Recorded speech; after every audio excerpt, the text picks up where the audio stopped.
Hello. Today I want to share with you on my experience with 48 hours open house in Barcelona.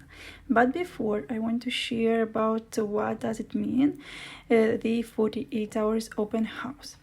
It is a celebrated architectural event that opens the doors to significant buildings and spaces, many of which are typically closed to the public. Originating in London in 1992, it has grown into a global phenomenon in cities like Barcelona, New York, and Dublin, attracting thousands of visitors annually. In Barcelona, 48-hour open house is particularly exciting as it highlights the city's unique blend of architectural heritage and modern designs.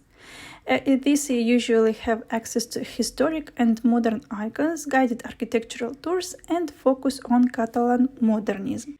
I opted for a visit to Vestibulo's Casa Sayrach or Casa Montserrat, both casas. Known for its modernist style, Casa Sayrach was designed by Miquel in the early 20th century, and it is one of the last modernista buildings constructed in Barcelona. The building's vestibule is especially impressive, with its flowing organic shapes and natural lights. The wait in the queue was worth it because we found a lot of interesting information from our guide. And Casa Montserrat, it is often paired with Casa Sayrach for architectural tours. It exemplifies the modernist era's curves, lines, and decorative details, offering a look into the opulent style that defines this period in Catalan architecture. If the previous house was built for the father of Miquel, then this building it was built for himself and for his wife with 5 kids.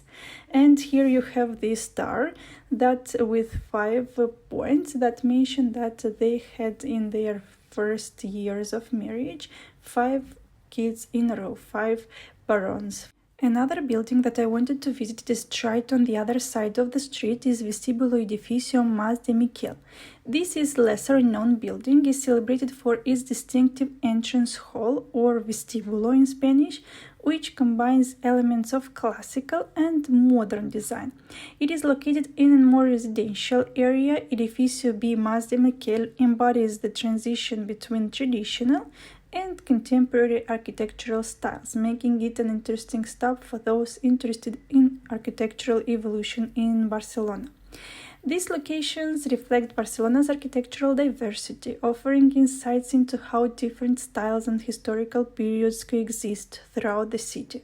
So during this 48-hour open house, these spaces become accessible, allowing visitors a closer look at their unique structural and decorative features. During the next day, on Sunday, I wanted also to visit Casa Planells, Palau Macaria, Cubinia, and Castillo de los Tres Dragones. But unfortunately, during the Sunday, all these buildings were closed, and I think that these buildings will be discovered during the next 48 hours open house. Let me know how do you enjoy these kind of videos about Barcelona.